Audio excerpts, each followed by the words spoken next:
Welcome back to Hardball. Hardboiled, that's good. Hardball, how about that? Turmoil in the New York State governor's race has drawn in President Obama and involves some of the biggest bold-faced names in politics, including Andrew Cuomo, Rudy Giuliani, even Caroline Kennedy.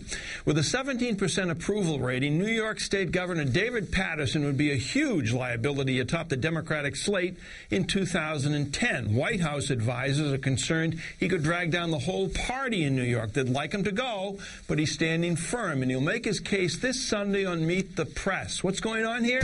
Joining us, the New York Post's great Fred Dicker and New York One's Dominic Carter. Fred, you have been covering governors of New York and politics in New York since Al Smith was governor, I think, okay? So my basic... You're a hero, Mike. That's exactly right. My basic question to you is, how crazy is this stuff? Well, you know, the last 3 years here in New York, Mike, have been extraordinary. So is it equal to, say, Elliot Spitzer announcing that the sheriff of Wall Street is also a patronizer of prostitutes? I'm not quite sure it's at that level. But this is extraordinary. In my 3 decades or so at the state capitol, I've never seen anything like it. We have a governor now who's being widely described as being in the political death throes, and it does look that way. Well, widely described as being in the political death throes is one thing, but what about his balance, just his equilibrium in terms of his mental equilibrium in dealing with this stuff?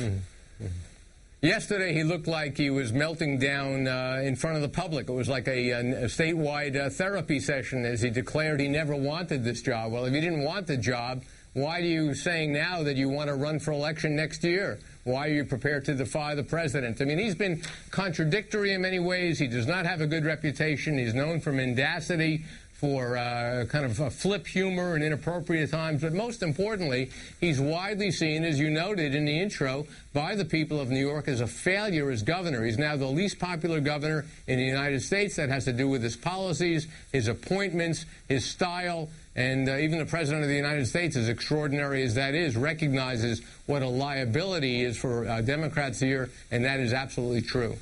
Hey, Dominic, let's play this out in terms of some other characters here, because it seems, at least according to news reports, Fred Dicker's own news report in the New York Post today, that there's a lot of finger-pointing going on now in Albany from the governor, even from his wife, involving, trying to drag Andrew Cuomo into this. What's your read on it?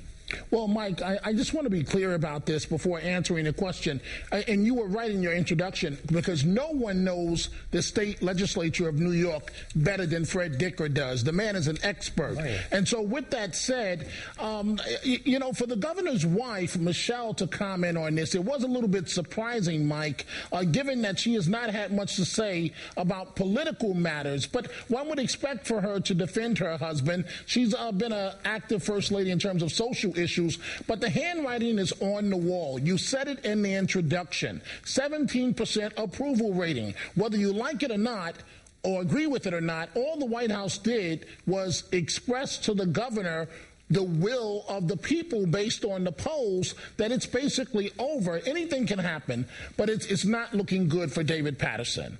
Hey, Fred, would you be surprised if Governor Paterson went on Meet the Press this Sunday and said, I'm done, I'm pulling the plug, I'm not going to be on the ballot? I wouldn't be all that surprised, although I think the timing would be surprising. I wish he would do it in the New York Post, though, if he's going to do it, and not give it to NBC. But that said, I mean, people, I think it's... Oh, New York One, Dominic, absolutely. By the way, Mike, we should note that about a month and a half ago, the governor was nice enough to cite Dominic Carter and myself as his leading enemies in the press corps, apparently ignoring the fact that he's brought this on himself. And he's been, a year ago, he was a very popular governor. But just quickly, the expectation is that he'll make up his mind in consultation with his family, his wife, his famous father, probably sometime between Thanksgiving and Christmas, that it's probably still a couple of months away before he decides. So, Dominic, Fred just informs us that the governor, in addition to all of his other issues, has an enemies list. Like Nixon used to have an enemies list, and you two guys are on it. So my question to you is, I think I heard earlier in the week that Congressman Charlie Rangel is sort of supporting the governor, sort of saying, hey, cut it out, leave him alone, he's going to be okay. If that's true, how can that be?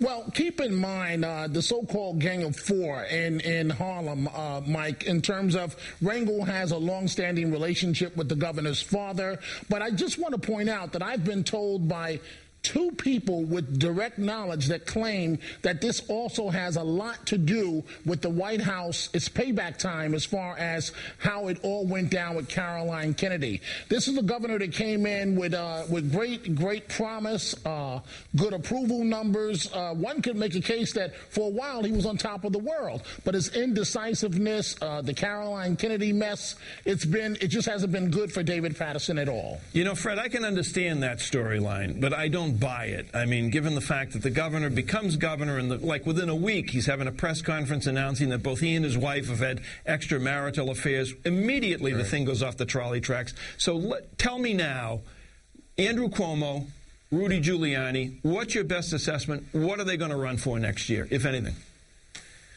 Well, I think the White House was trying to prevent Giuliani from getting in the race by signaling early that Andrew Cuomo is going to be the nominee and he's their preferred nominee. I think it's going to work. The sense is that Rudy Giuliani just does not have the fire in the belly, certainly doesn't want to take on Andrew Cuomo. So I think we're going to have a pretty easy race next year for the next Democratic governor of New York, if that all holds true. Dominic, what's your assessment? You got a Senate seat up next year, too. I agree. Andrew Cuomo, it appears, may be the Democratic nominee. And if that's the case, and let me just make this quick point, Mike, as far as Mr. Cuomo, it's one thing as Attorney General that he has to be careful about because you get to pick and choose your issues. It's another thing when you're the governor of the state. But with that said, it looks like Cuomo will likely run. It looks that way and will be the nominee. And if that's the case, in all likelihood, Giuliani will not run. You guys are great, and you got a great job, too, the both of you. You get to cover, you know, the Big Apple Circus, the zoo, every single day. You can say that again, Mike. We're watching the disintegration of New York.